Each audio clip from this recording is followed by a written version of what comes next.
Sejak itu kita berpikir, loh kalau gitu kan perlu adanya suatu pendidikan khusus tentang manajemen rumah sakit.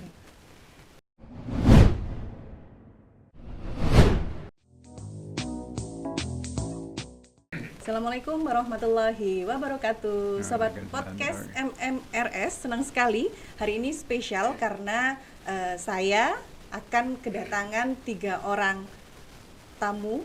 Beliau adalah salah satu atau salah 3 dari 4 orang founding father dari program studi Magister Manajemen Rumah Sakit. Berjumpa lagi, kali ini kita berada di Relevan MMRS Special Event. Special event kita kali ini adalah nanti di akhir bulan kita akan bersama-sama merayakan program studi Magister Manajemen Rumah Sakit yang akan menginjak usia 17 tahun.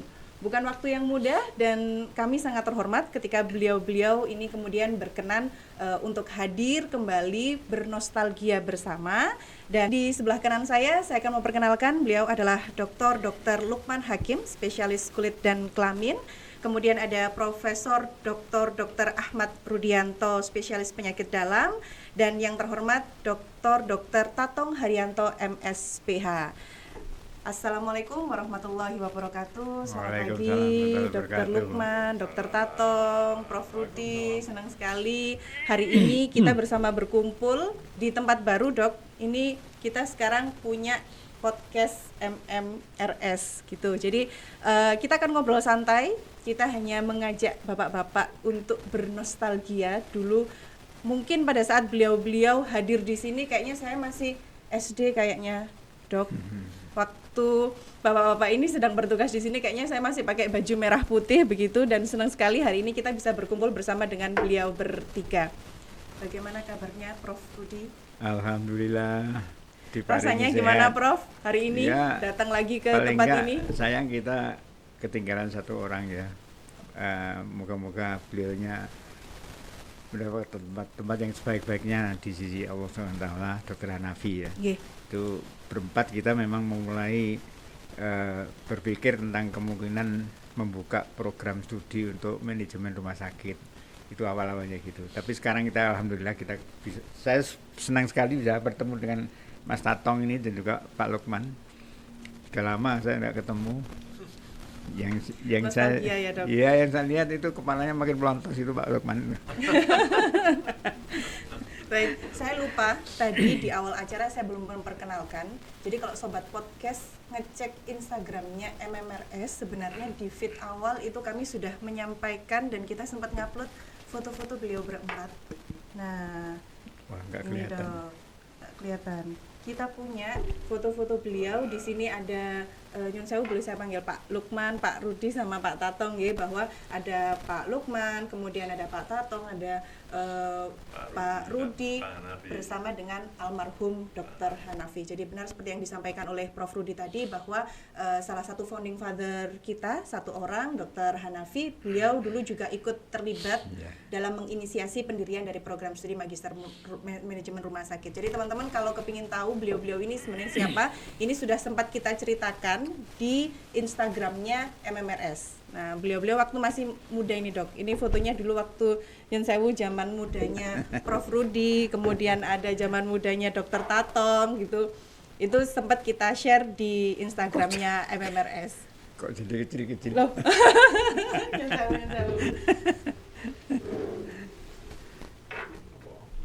Jadi dulu itu ceritanya sebelum ada MMRS itu, pada waktu itu kalau tidak salah Prof. Rudi sebagai dekan ya. Ya betul Dekan FK. Sebagai dekan FK. Jadi penentunya sebetulnya beliau. Karena kita minta gimana, boleh nggak? Boleh ya. Jadi kita jalan dan akhirnya didorong untuk kita mendirikan MMRS.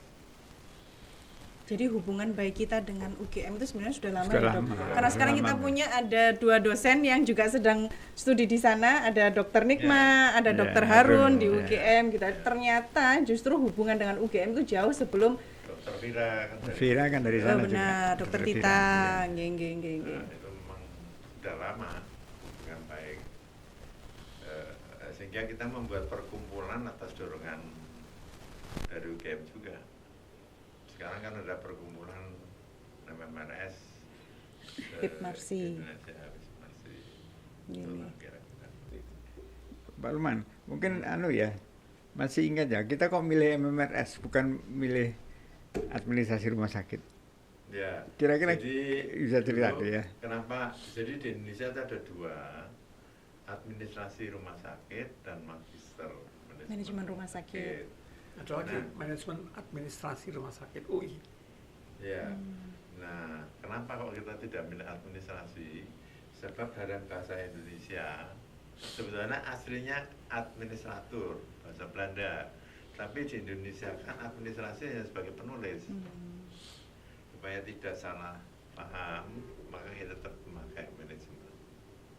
Sehingga kemudian sampai sekarang dipakailah magister manajemen rumah sakit. sakit. Karena itu sampai sekarang juga menjadi problem, Dok. Jadi banyak sekali yang bertanya kenapa apa bedanya MARS dengan MMRS, atau para pendaftar ini datang ke MMRS karena saya kepengen nanti biar gelarnya itu berbunyi MMRS gitu. Ya. Karena Ya, memang memang. ternyata tidak semua program studi bergelar magister MMRS, manajemen ya. rumah sakit begitu Iya. nggak?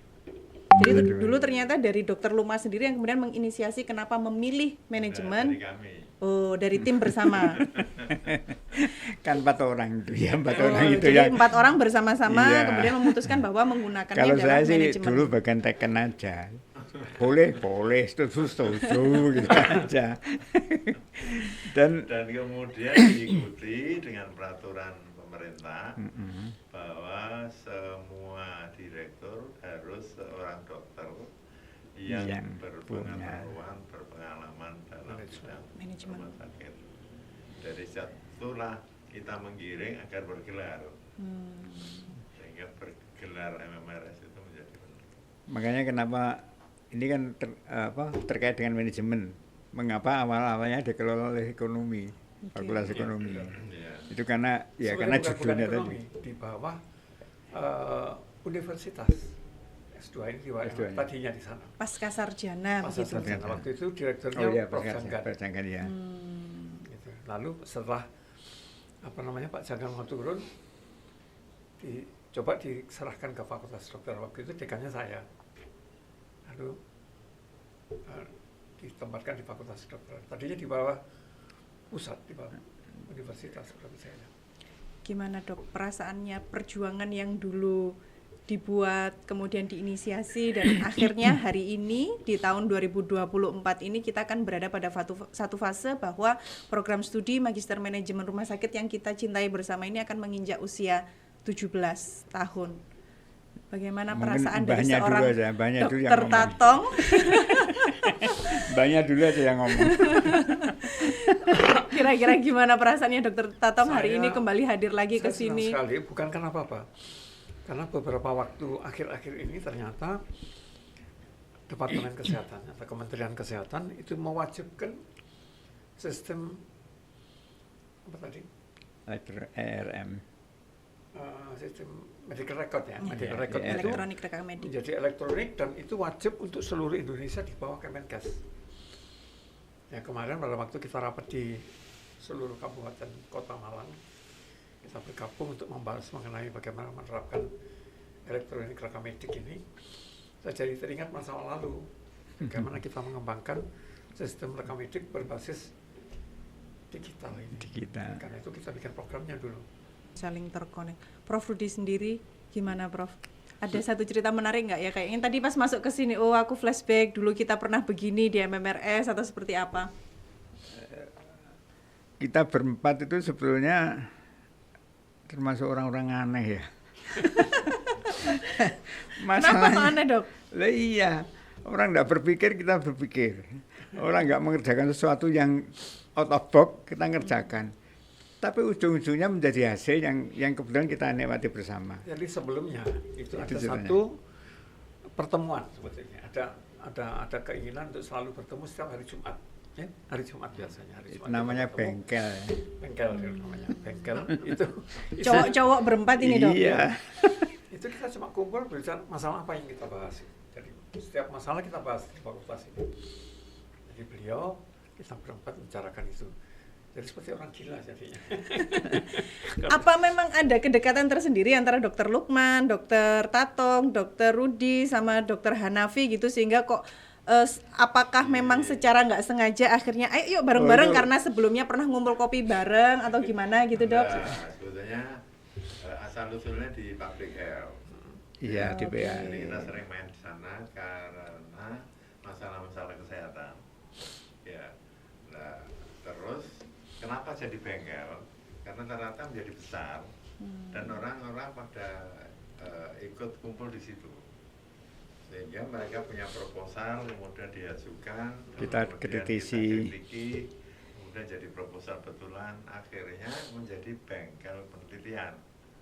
Ya, proposal masuk ke situ sampai pada saat itu di fakultas sendiri kan ada, tapi kalah bersaing. Jadi karena kita kritisi betul sampai dia benar-benar sudah selesai proposal.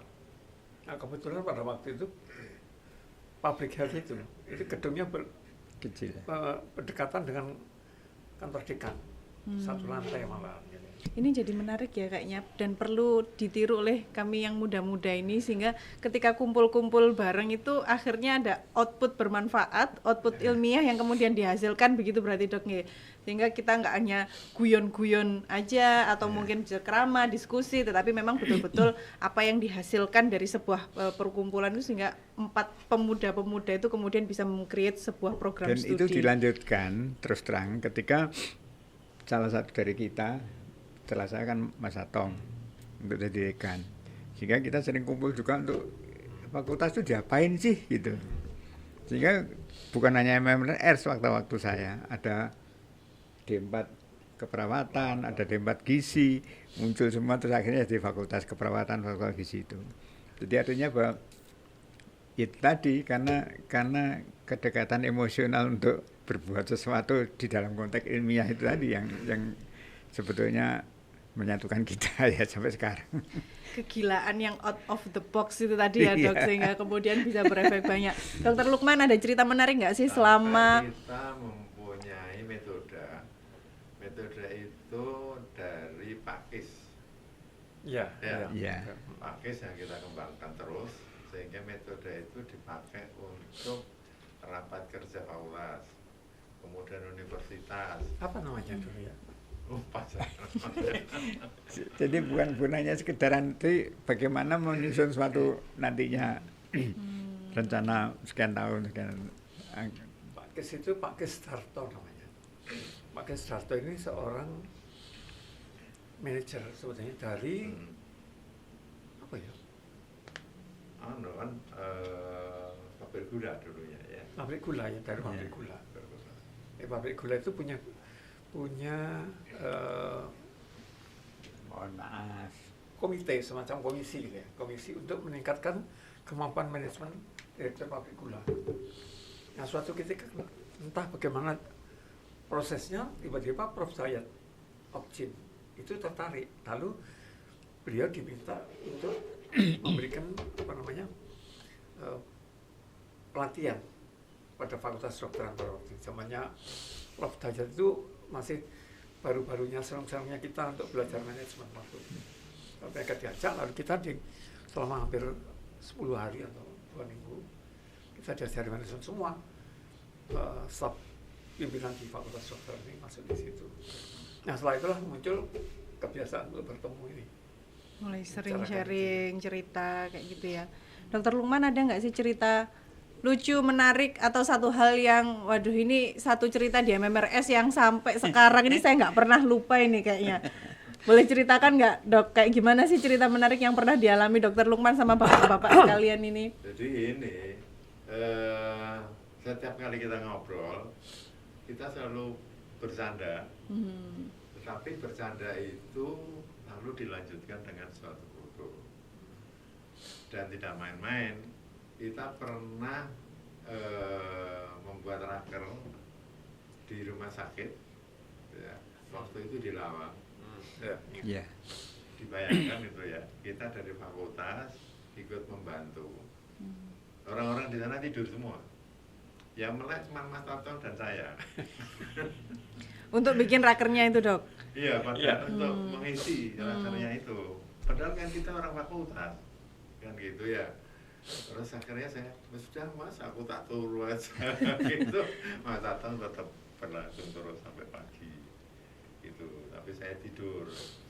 Terus akhirnya pagi-pagi selesai, terus semuanya ditampilkan dan hasilnya yang pintar ngarang itu kan beliaunya. Ngarang ilmiah tapi, Dok. Ilmiah, dan hasilnya dipakai Oke. untuk ke rumah sakit waktu itu. Kalau Dokter Tatang sendiri, Dok, kenangan manis yang mungkin pernah dirasakan ketika dokter mulai merintis sejak tahun 2000 berarti ya, kemudian sampai sekarang MMRS di usia 17 tahun, kayaknya ada hal apa yang bikin saya benar-benar nggak bisa lupa ini sama MMRS ini? Tidak bisa lupa, kalau saya yang jawab. Kenapa, Karena saya Dok? ganggu terus. Saya kalau perlu, saya ke Kepanjen. Oh, jadi Dokter Lukman yang Pergi ke Kepanjen. ke Kepanjen. Jadi makanya disebutnya Mbah. Banyak. Mbahnya. Kemudian kita ngobrol sampai pagi. Dan gitu ya. Jadi kalau ke rumah ya sampai jam 2, jam 3. Oh, di Pernah jam dalamnya 4 Dokter itu- Tato. Iya. Iya, pernah jam 4 itu ditelepon sama istri, namanya Nyahnya.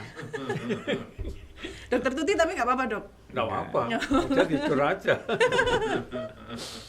Saya kira ditukani juga, kok nggak pulang-pulang ini Loh, di teman-temannya. rumahnya beliau. Di rumah. Di rumahnya di Kepanjen. Di Kepanjen.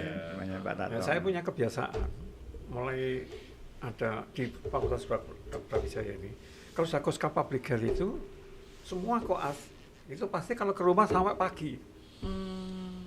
Apalagi kalau mau penelitian gitu, yang bikin proposal itu sampai pagi tuh. Di dalam Kepanjen itu, Dok. Iya, koas-koas itu. Jadi ke Kepanjen konsultasi sampai jam 4 pagi. Kalau yang gini-gini saya enggak ikut. Saya itu cuma dihitungi, ini loh tanda tangan untuk kerjaan ini. Ya wes, Tanda tangan. Jadi kita ini sudah gila sejak awal. Kalau kerja itu gila, betul-betul. Tapi kebiasaan saya enggak tidur itu sudah mulai mahasiswa memang. Sudah mulai mahasiswa jalan tidur. Dan itu kayaknya yang mulai langka ya, Dok, sekarang ini.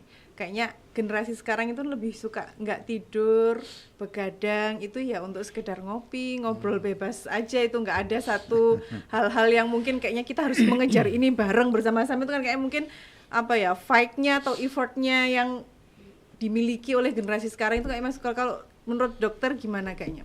Pesan apa sih yang mungkin perlu disampaikan? Karena kalau saya melihat ceritanya kayaknya menarik banget dan agak langka ya, Dok, kalau anak muda sekarang itu mungkin ngopinya itu untuk makanya membahas sesuatu yang ilmiah. itu namanya gila ya gitu. Karena sekarang kan sudah lain. Iya. Namanya pun berubah. Ya. Dulu nggak ada podcast, sekarang Iya. ada podcast. Itu ya. Kemudian digitalisasi sangat berubah. Ya. Sekarang sudah jarang ketemu karena ada WA. Betul. Padahal dengan ketemu itu silaturahmi benar, itu kadang-kadang timbul ide-ide tertentu. Karena Dengan bonding WA tadi ya, tidak Dok ya, mungkin. kita Dengan bonding WA. sering ketemu, akhirnya timbul ide Ya. bareng sehingga dikerjakan bareng Ya, kayak dengan gitu. WA tidak mungkin. Ya. Nah sekarang jarang ketemu kan? Sekarang Iya. jarang ketemu kan kita bertiga ini. Iya. Ya kan untuk usia. Dengkulnya sudah mulai nggak pas. Tapi sampai sekarang masih sering ngobrol bareng gitu, Dok. Mungkin Ya, kalau ketemu ya. tertelepon, Kalau ketemu ya WA. ngobrol. Ngobrol. Ya ngobrol. Ada suatu hal ide nggak, Dok, yang kayaknya sejak dulu kita kepengen tapi sampai sekarang kayaknya ada yang belum terrealisasi gitu. Ada mimpi bertiga atau berempat dari bapak-bapak founding father ini yang kayaknya dari dulu kita kepengen ini tapi sampai sekarang belum bisa terrealisasikan. Ada nggak mimpi? Kalau yang saya rasakan sih kita nggak pernah ngipi ya. Kita tiba-tiba aja. Iya. Spontanitas Nggak pernah ngipi, terus langsung hasil. Tapi bahwa kita ketemu ada kalau gitu kan bisa diginikan gitu. Bukan kita membayangkan bahwa tujuan saya ke sana, saya harus melalui langkah satu ini, enggak. Jadi saya ketemu, ide muncul, kalau gitu jadikan apa sah? Ya. Itu. Dan kemudian ditindaklanjuti sehingga kemudian menjadikan hasil seperti ini. Sederhana kok kita ini, enggak ada renstra. Cuma mungkin kita berempat ini punya selalu punya ide yang aneh memang, gitu, yang berbeda dengan Kreatif yang lain. kayaknya Dok ya. Jadi berpikir kreatif, punya ide, kemudian bisa saling dilengkapi Iya. oleh satu teman ini tadi. Ada lagi satu yang gila, tapi masih ada sekarang. Siapa Jack. Dok? Jack, Oh iya. ya, Dokter Jack. Cuma Ini juga gila. beliaunya jarang Iya. jarang bareng-bareng seperti kita Iya, gitu iya, ya. iya. Ya Pak, ya kadang-kadang ketemu bareng gitu. Kadang-kadang idenya itu yang mendorong kita, kadang-kadang iya ya saya gitu. Melihat MMRS sampai sekarang Dok, gimana perasaan Bapak-bapak? Apakah mungkin bangga banget ya yang dulu sudah pernah dibuat, atau mungkin harusnya ada perbaikan untuk ini, pesan-pesannya untuk kita-kita Tuh, sebagai bos itu. penerus di MMRS ini Yang Dok. lama jadi KPS itu. Kira-kira gimana Dok Luman? Baik-baik aja, bagus, orangnya kompak gitu ya. Dengan motonya trust ya. Dan percaya satu sama lain. Cukup bagus Pak. Tinggal kita meneruskan, sayangnya sekarang ini lagi pada sekolah. Iya. Barangkali nanti kalau sudah pada pulang mungkin akan Tapi sebetulnya nuansa seperti kita dulu itu tidak perlu ditinggal satu orang dua orang nggak masalah. Yang ada tetap aja kita adakan. Seperti katakan tanda petik melaksanakan bengkel gitu ya. Ya yang ada aja lah, kita ngomong sediakan waktu. Kalau dulu Jumat siang kalau nggak salah. Jumat siang ya. Habis Jumatan kita ketemu. pakai sandal. Pakai sandal. Tidak resmi masuk sekali, nggak ada resminya. Nah itu barangkali itu kan menimbulkan suatu nuansa akademik yang sebetulnya nggak diajarkan di mana-mana. Tapi kemudian cara berpikir ilmiah, caranya muncul dengan sendirinya. Nah itu mungkin barangkali perlu dilakukan. Kita sebenarnya ada Dok, scientific meeting namanya. Cuman memang akhir-akhir ini ya belum continue untuk terus dilanjutkan begitu ya. Mungkin itu yang bisa ya, tapi bisa mungkin barangkali dikembangkan. scientific ini berdasar suatu literatur apa-apa. Kalau kita kan bebas ngomong wah ya. Oh, oke. Tapi kemudian dianalisis secara ilmiah baru menjadikan produk. Jadi agak beda dengan scientific meeting. Oke. Jadi kita memang benar-benar ya kayak silaturahmi kayak gini ini loh. Diskusi liar, terus Iya. nanti tiba-tiba ketemu clue-nya apa, Iya. nah itu nanti Nah, yang itu. dieksekusi Itu gitu. yang mungkin perlu ya dijadikan kebiasaan.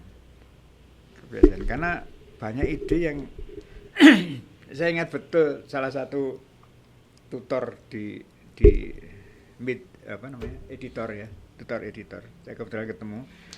Kamu kalau punya ide sederhana, tulisin. Lalu saya tanya, loh sederhana kalau ditulis? Iya, mungkin itu memberikan inspirasi orang lain untuk dikembangkan. Nah jadi ya seperti ini ketemu ya siapa ngomong apa gak peduli, kadang-kadang perkara sandal.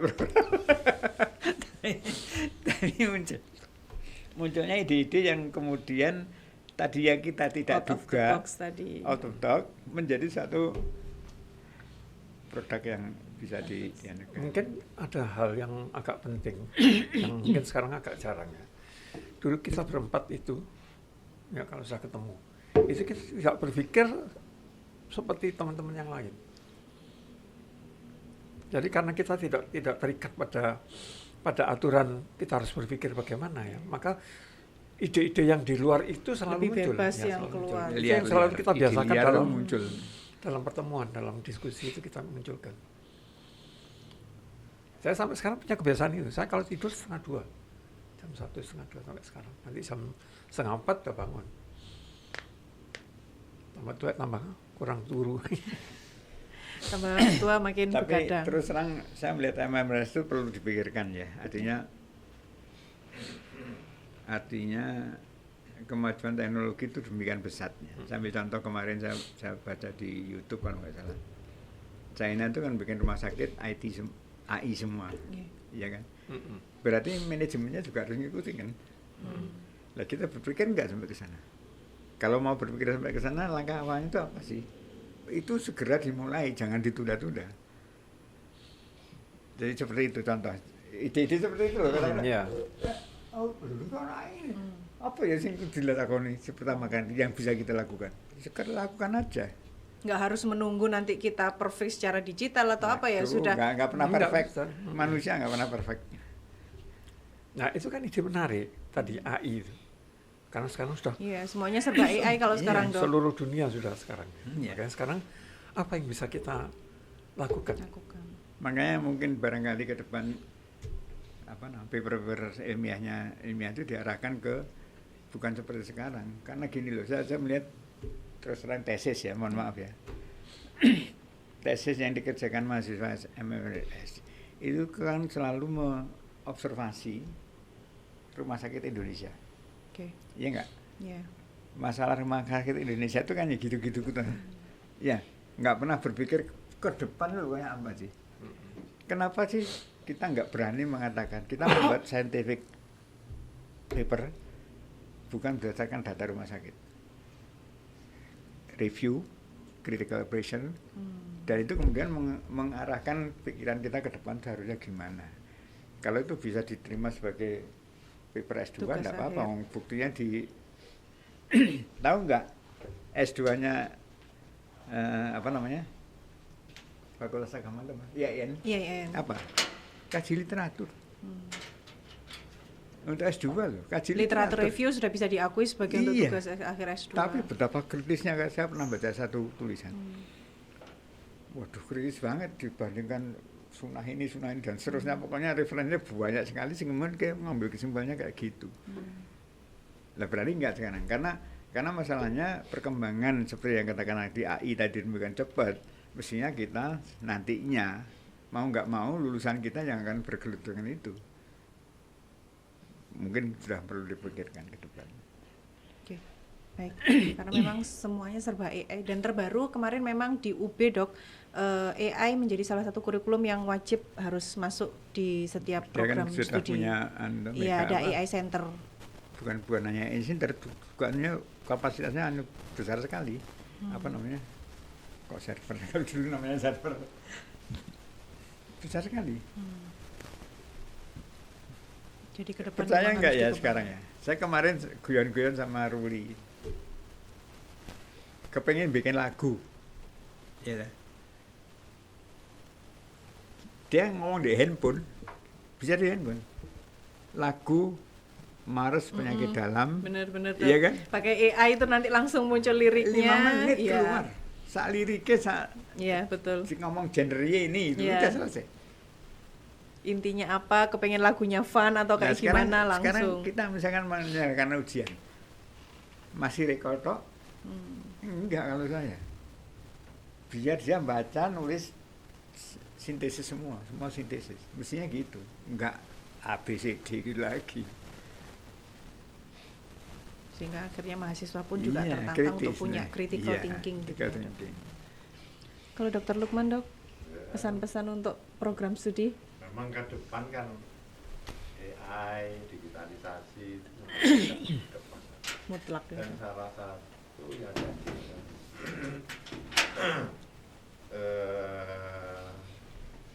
negara adalah untuk setiap program studi harus mengenalkan robotik. Kita bisa bayangkan nanti di masa mendatang kedokteran itu nanti kan juga Iya. robotik kan gitu. Ini sebenarnya seperti apa kalau robotik? Iya. Kan masih berbeda. Iya. Sekarang. Saya kemarin ngomong sama Pak Dekan ya. Pak Dekan, baru kira-kira seminggu yang lalu saya ngomong, Pak Dekan, kenapa sih enggak ngumpulin dengan dekan? Loh apa Prof? Bingung kan? Gini loh, pembelajaran FK itu masih seperti sekarang kah? Ngapalin ini, ngapalin itu, dan seterusnya. Iya kan?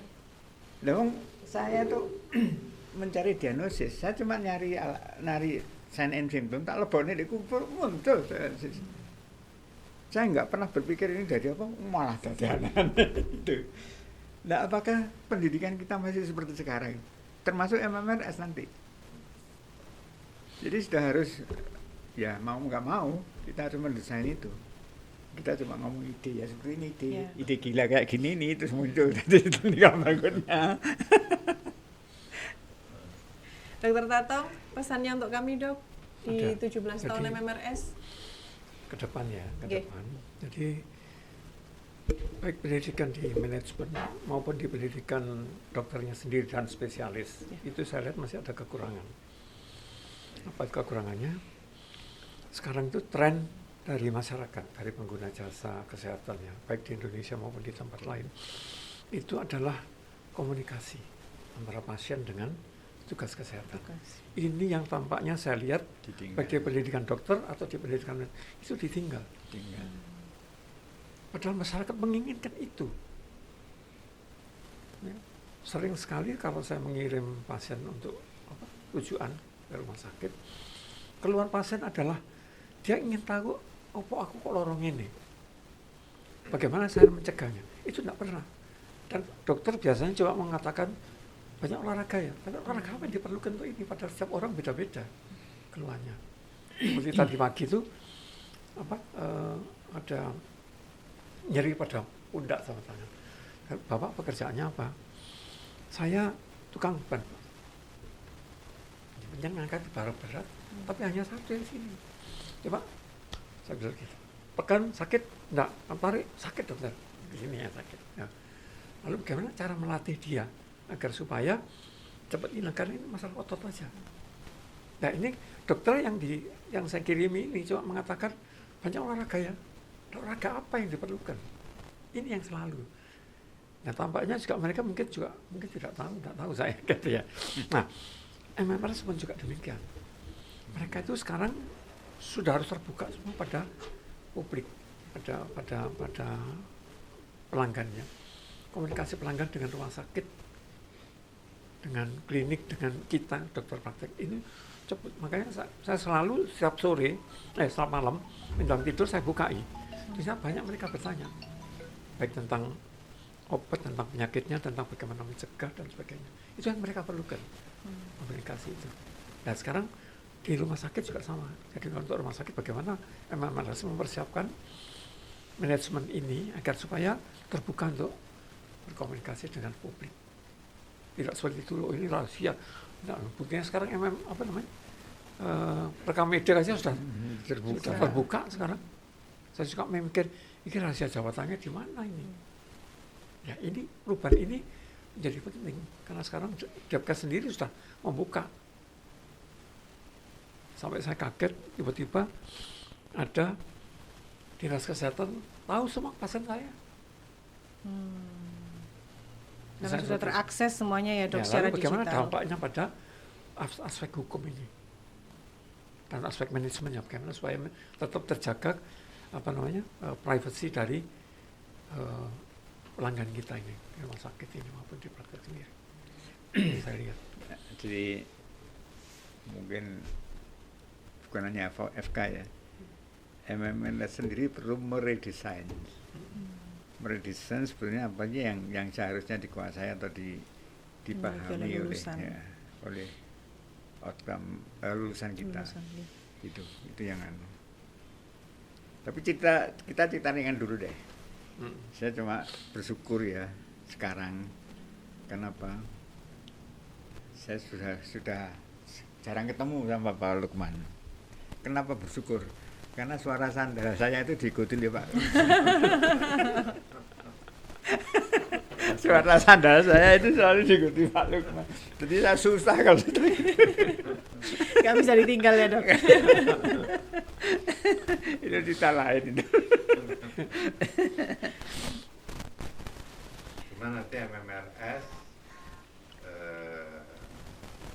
harus terus mencari tantangan baru. Iya. Karena peraturan negara pun berubah. Ya. Peraturan negara berubah karena kondisi dunia juga berubah. Kondisi dunia kesulitan, Indonesia juga kesulitan. Jadi rumah sakit harus mulai melihat ya ke depan ini apapun kondisinya dia harus siap. Dalam kondisi yang jelek dia tetap siap, dalam kondisi yang baik juga tetap siap. Oleh itu perlu persiapan manusia di dalam rumah sakit untuk selalu tahan terhadap situasi. Tahan terhadap situasi, tahan terhadap tantangan, tahan terhadap perubahan, begitu ya dok. Ya itu yang penting. Bukan hanya tahan, ya, tapi melihat apa yang bisa dilakukan untuk menghadapi perubahan itu. Kalau MMRS-nya kan gitu, yang mempersiapkan apa yang perlu dipersiapkan pada mahasiswa MMRS itu. untuk menghadapi itu semua. Saya tidak tahu caranya mengajari out of box. Saya nggak tahu caranya ngajari. Tapi itu penting. Itu penting karena terus terang sekarang perubahannya demikian cepat, hampir nggak unpredictable sesuai dengan teori yang ada. Jadi berpikir lateral, berpikiran itu perlu ditambahkan lah. Oke, baik. Ya.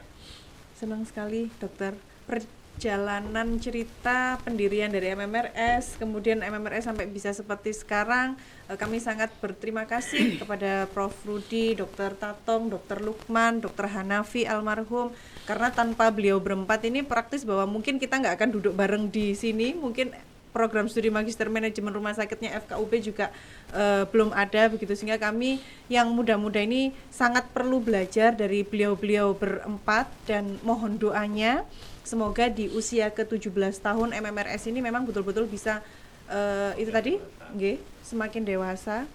Kalau umur 17 biasanya lagi lucu-lucunya ya dok. Umur 17 masa muda lagi kepengen tantangan begitu, tapi kami berharap bahwa seperti yang disampaikan oleh Dr. Tatong, Dr. Lukman, Prof. Rudi, bahwa kita tidak sekedar mampu bertahan dengan tantangan, mampu bertahan dengan perubahan, tetapi bagaimana kita bisa bersikap, bertindak, berpikir kreatif, berpikir out of the box begitu, sehingga kita bisa betul-betul solid, membangun bonding yang baik, dan kita bisa membawa MMRS ini dalam kehidupan yang jauh lebih baik. Matur nuwun rawuhnya siang hari ini. Nggih, monggo dok. Monggo. Kalau menurut saya bukan umur 17 bukan lucu-lucunya. Oh, apa dok? Bukan gila-gilanya. Benar. Usia berpikir gila. Siap. Menghadapi banyak masalah. Sampai umur 40 ya. Baik. Terima kasih Sobat Podcast MMRS, senang sekali hari ini di event relevan MMRS Special Event 17 tahun program studi kita tercinta. Kita bisa menghadirkan beliau bertiga. Alhamdulillah bapak-bapak founding father kita insya Allah semuanya dalam keadaan sehat. Begitu, semoga sehat selalu, diberikan panjang umur yang berkah, sehingga senantiasa bisa terus membimbing kita di program studi Magister Manajemen Rumah Sakit. Terima kasih, sampai ketemu di podcast berikutnya. Wassalamualaikum warahmatullahi wabarakatuh. Waalaikumsalam warahmatullahi wabarakatuh.